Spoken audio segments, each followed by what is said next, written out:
Assalamualaikum warahmatullahi ta'ala wabarakatuh. Alhamdulillah wa syukurillah wa salatu wassalamu ala rasulillah wa ala alihi wa sahbihi wa man wala.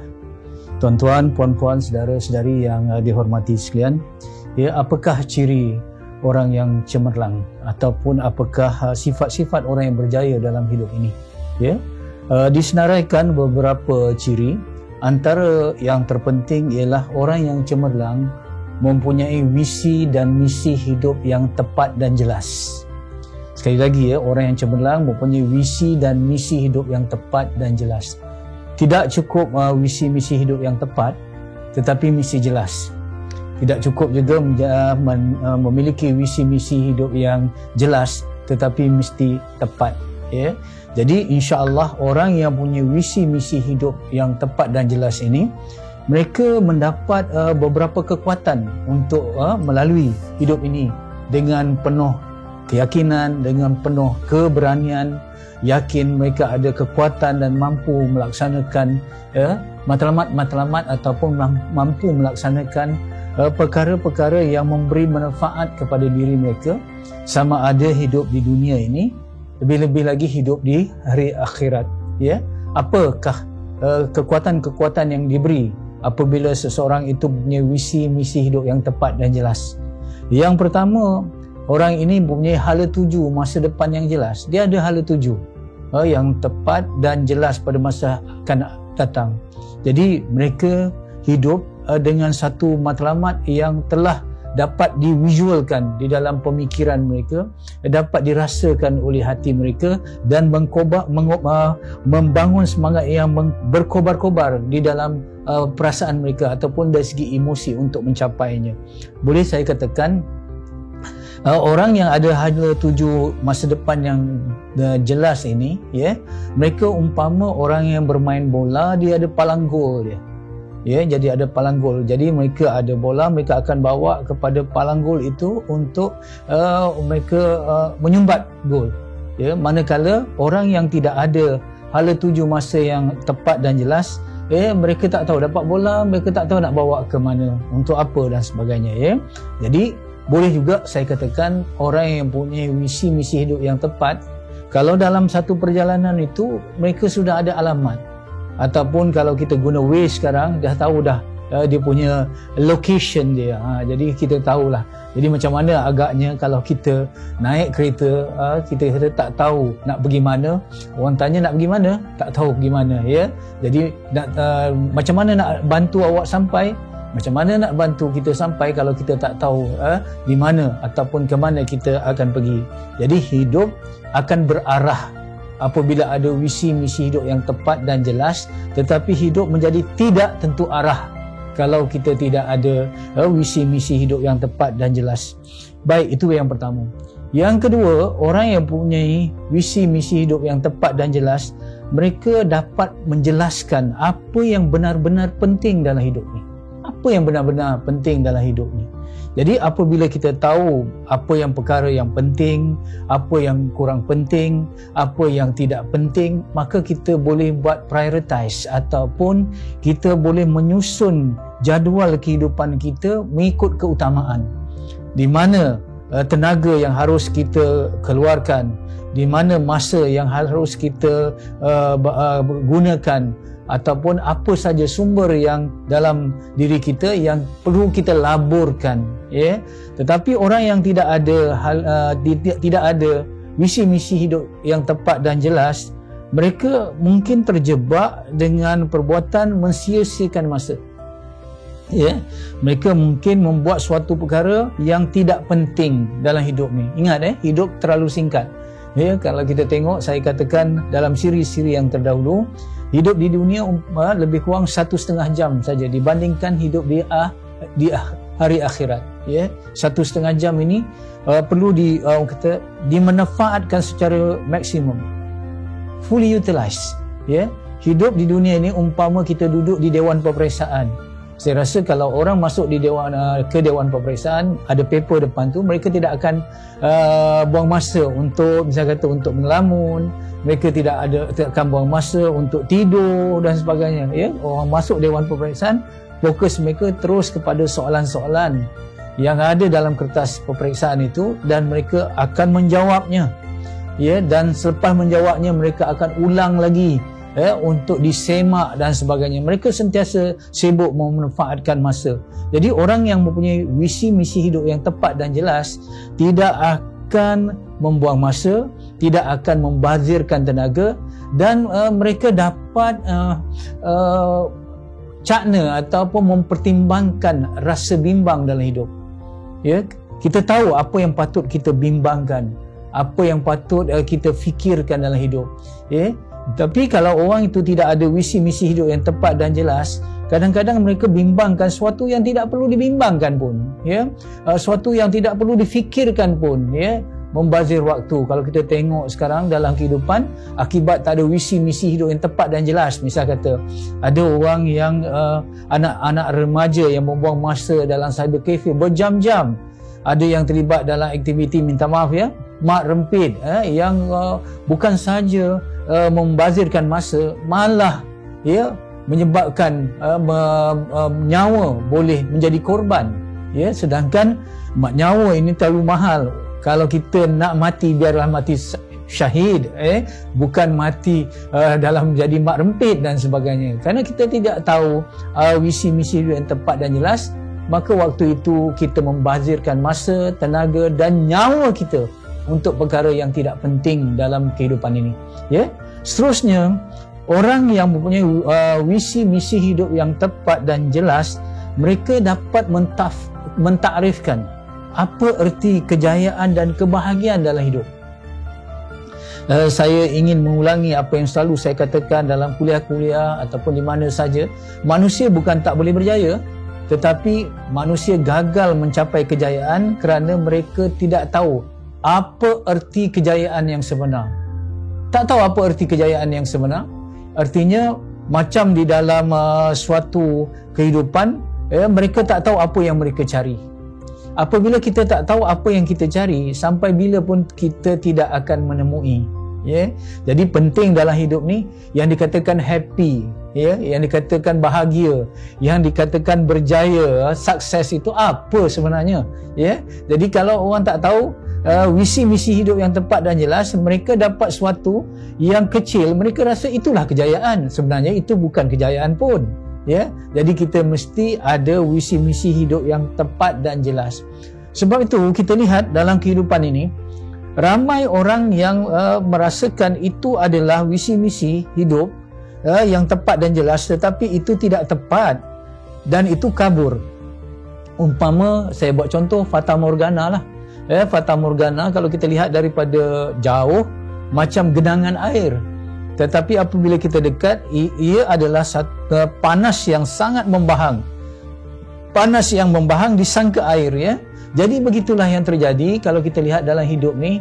Ada mereka yang sudah orang lain merasakan mereka berjaya, tetapi mereka sendiri aimless ataupun mengalami yang dikatakan emptiness ataupun kekosongan. Tidak ada makna dalam hidup. Apa yang terjadi kepada, contoh selalu saya gunakan contoh ini, kepada Chester Bennington, penyanyi utama Linkin Park yang membunuh diri ketika di puncak karier. Berapa ramai penyanyi-penyanyi ataupun bintang K-pop yang juga membunuh diri ketika mereka ada segala-galanya. Kenapa? Mereka sangka itu kejayaan, mereka sangka itu kebahagiaan, tetapi itu hanya fata morgana dalam kehidupan ini. Jadi sebab itu kita lihat kita mesti punya visi misi hidup yang tepat dan jelas. Akhirnya hidup ini tidak akan membosankan. Hari ini kadang-kadang kata boring lah. Ya, hari ini tak tahu nak buat apa. Ya, hari ini saya macam muram, suram, tak tahu nak buat apa hari ini. Orang yang begini, kita rasa adalah kerana visi misi hidupnya yang tepat dan jelas itu tidak dimilikinya. Mana mungkin kita rasa bosan, mana mungkin kita rasa jemu kalau kita ada target ataupun ada matlamat yang untuk dicapai berdasarkan visi dan misi hidup kita. Ini pentingnya, supaya hidup lebih bererti, supaya apabila kita memburu-memburu dapat, kita tidak jemu, memburu-memburu tapi tak dapat, kita tidak lesu. Semuanya datang daripada apa? visi-misi hidup yang tepat dan jelas. Seterusnya, orang yang punya visi-misi hidup yang tepat dan jelas dapat boleh membuat keputusan dengan cepat dan tepat. Kita lihat takrifan hidup, ada setengah mengatakan hidup ni apa? Hidup ini adalah seni membuat keputusan. Seni membuat keputusan. Dalam masa 24 jam kita membuat keputusan lebih kurang 200 keputusan. Ingat dalam masa 24 jam, dalam tempoh masa 24 jam kita membuat 200 keputusan. Contohnya pagi tadi kita nak bangun pukul berapa? Kita nak makan apa? Kita nak pakai baju apa? Kita nak buat apa? Itulah keputusan-keputusan yang sentiasa berlaku dalam hidup. Itu keputusan rutin lah. Ada keputusan-keputusan yang besar. Contoh, kalau kita belum kahwin lagi siapa suami kita yang kita menjadi pilihan kita? Siapa isteri kita? Ataupun yang belum memiliki pekerjaan. Pekerjaan ni sesuai tak untuk saya? Ataupun yang memilih apa saja nak buat keputusan sama ada kecil atau besar. Jadi kalau kita ada visi misi hidup yang tepat dan jelas, dengar kalau kita ada visi misi hidup yang tepat dan jelas, kita akan mudah membuat keputusan di dalam hidup. Mudah saja kita membuat keputusan dalam hidup. Maksudnya begini kalau kita kata ada dua pilihan, A, B, ataupun banyaklah pilihan dalam hidup ni, A, B, C. Yang mana kita nak pilih? A ke B ke C? Kalau orang ada visi misi hidup yang tepat dan jelas, dibandingkan, dia buat comparison, dia buat perbandingan antara A, B, C, yang mana yang paling menyumbang ke arah visi dan misi hidup itu. Kalau dia rasa yang paling menyumbang untuk mencapai visi misi hidup yang tepat itu A, maka dia akan pilih A dengan tepat dan jelas. Tetapi bayangkan orang yang tidak ada visi misi hidup yang tepat, A, mungkin B kot, mungkin C kot. Dia akan beralih-alih sebab dia tidak ada parameter, dia tidak ada panduan untuk membuat keputusan kerana dia tak tahu, macam saya katakan, apa yang paling penting dalam hidup, apa yang perlu dicapai dalam hidup. Sebab itu kadang-kadang kita sentiasa ragu-ragu, sentiasa was-was dalam kehidupan. Hidup ni umpama kita memandu tau. Kalau kita berada di satu persimpangan, nak kiri ke nak kanan, nak depan ke nak belakang, tapi kalau kita tidak tahu ke mana arah tuju kita nak kiri nak kanan, mungkin aksiden, betul. Mungkin kita bawa laju nak kiri nak kanan, aksiden. Mungkin terlalu lambat, orang belakang langgar kita, mungkin kita asyik berpusing-pusing lah, kita tak tahu, macam waste yang rosak. Kalau waste rosak kita tengok macam mana dia kata, kejap sini, kejap sana dan sebagainya. Jadi subhanallah, kita akan sukar untuk membuat keputusan. Bila kita sukar membuat keputusan, artinya apa? Artinya kita akan gagal dalam hidup ini. Jadi inilah sifat orang berjaya. Seterusnya, dalam kehidupan kita perlu kekuatan dalam hidup. Hidup ni orang kata fragile, rapuh, bagai meniti buih. Kerana apa? Setiap fasa dalam kehidupan kita sentiasa ada ujian-ujiannya. Ketika umur kita 20-an, yang paling penting waktu itu ialah duit. 20-an duit kita nak cari duit untuk stabilize kan, nak beli rumah, nak beli kereta, nak kahwin 20-an Pada usia 30-an kita rasa waktu itu apa? Yang penting, duit masih penting, tetapi ada yang lebih penting. Dah 20-an, 30-an ke 40-an, dah mula sakit-sakit, dah mula ada masalah kesihatan. Waktu itu duit masih penting, tetapi yang lebih penting ialah apa dia? Kesihatan.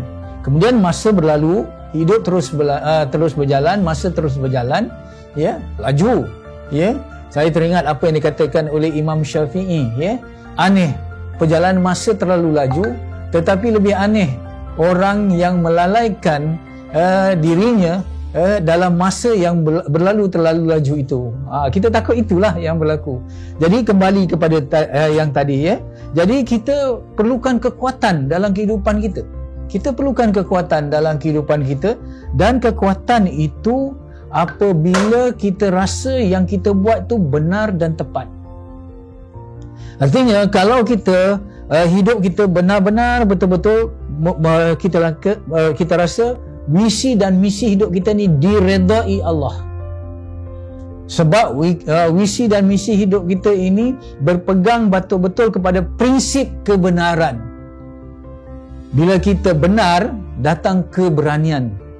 Bila ada keberanian, ada kekuatan. Ya, jadi orang yang tidak memiliki visi misi hidup yang tepat, kadang-kadang dia jalani hidup seadanya. Akhirnya kadang-kadang apabila tertumbuk ataupun terhalang dengan satu masalah, apa yang dia buat? Dia berani mati kerana takut hidup. Berani mati kerana takut hidup artinya membunuh diri. Kerana apa? Waktu itu dia rasa sudah tidak ada harapan lagi, tidak ada bantuan lagi dan sebagainya. Jadi sebab itu ya, memiliki visi misi hidup yang tepat dan jelas ini sangat penting. Saya tak cerita lagi ya tentang apakah visi misi hidup yang tepat dan jelas itu. Tetapi saya ingin menjelaskan dulu kepentingan punya visi misi hidup yang tepat dan jelas. Kadang-kadang kita lihat ya, ada orang ataupun mereka yang visi misi hidupnya tak tepat tetapi jelas. Mereka kadang-kadang hidup lebih yakin daripada orang yang tidak memiliki visi hidup ataupun mereka yang tidak memiliki misi hidup yang jelas. Mereka rasa mereka dah ada visi misi hidup yang tepat dan jelas, tetapi itu sebenarnya tidak betul. Tapi kebatilan itu mereka pegang, akhirnya mereka ada kekuatan juga. Walaupun kekuatan itu bukan kekuatan yang hakiki, ya. Jadi penting untuk kita dalam kehidupan ini ya merasakan visi dan misi hidup kita tepat dan jelas, hingga dengannya kita ada kekuatan untuk menghadapi cabaran-cabaran dalam hidup. Ya, apabila kita ada masalah, kita tahu kita akan ada jalan keluar. Kerana apabila kita hidup, katalah ya, kita rasa apa yang kita cari dalam hidup ni suatu yang benar, suatu yang diredai Allah, insya-Allah kita yakin Allah akan membantu. Ya, itu yang dikatakan impian, harapan bersandarkan kepada keberanian, dan keberanian itu bersandarkan kepada kebenaran. Ya, baik. Seterusnya ya, dalam kehidupan ini ya, kita mesti mempunyai keyakinan yang tinggi dalam hidup. Mesti ada keyakinan diri yang tinggi. Kalau kita ada rupa yang cantik, contoh, kalau kita ada kelulusan intelektual yang tinggi, ya, kalau kita ada harta yang banyak tetapi kita tidak ada keyakinan dalam hidup, kita tidak akan berjaya.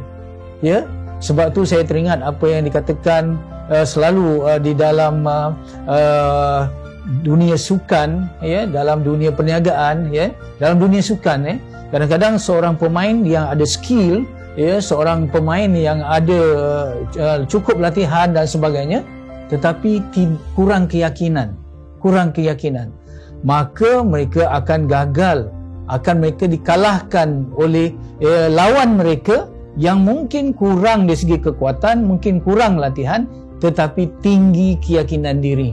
Ya, saya selalu bawa contoh, kalau kita naik kapal terbang, katalah satu ketika kita naik kapal terbang, ya, tiba-tiba gegaran berlaku, ya, kita dengar suara pilot tu menggeletar. Ya, kita ada masalah.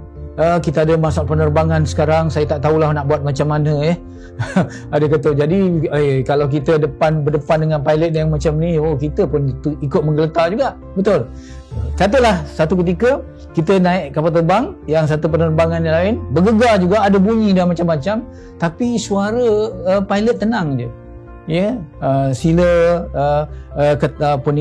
ketatkan tali pinggang, kenakan tali pinggang, ya, dengan baik, ya. Kita ada berdepan sedikit dengan cabaran udara, cuaca tidak baik berada di depan, kita ada masalah enjin sedikit, tetapi saya akan kendalikan kapal terbang ini akan baik dan kita akan mendarat di lapangan terbang yang terdekat. Apa kita rasa?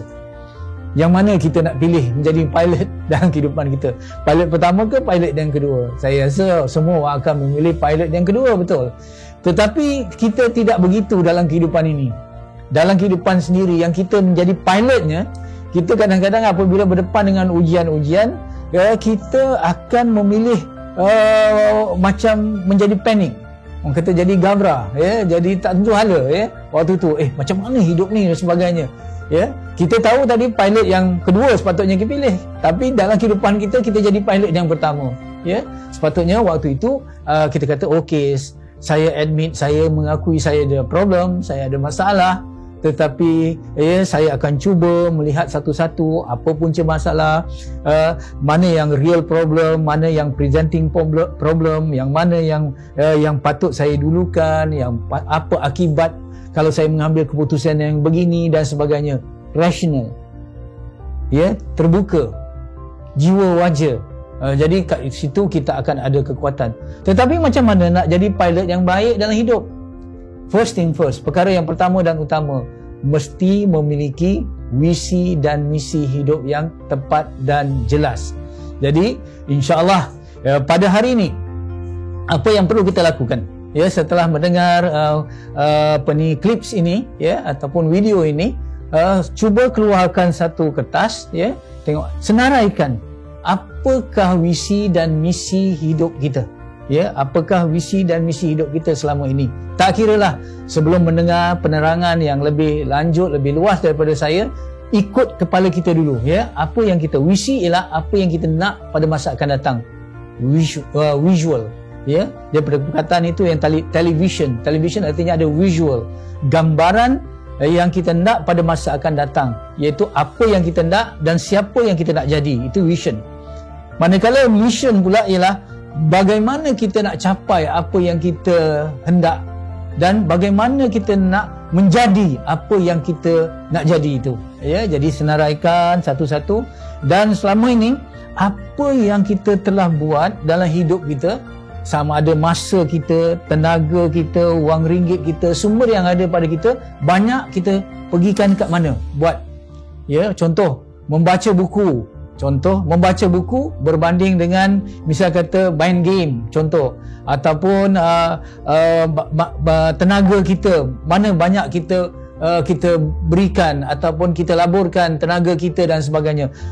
Senaraikan satu-satu dalam hidup, dan kita tengok dalam hidup kita apakah setback yang pernah kita alami dalam kehidupan kita, benar-benarkah yang menyebabkan kita kecewa, yang menyebabkan kita marah, yang menyebabkan kita jemu, bosan dan sebagainya.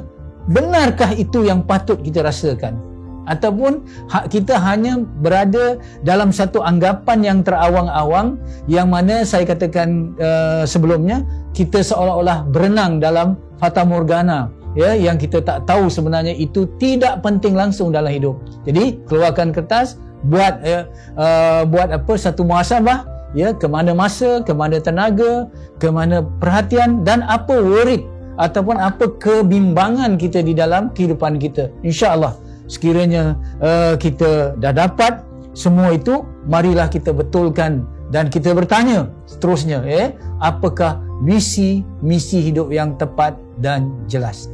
Sekian, Assalamualaikum warahmatullahi taala wabarakatuh.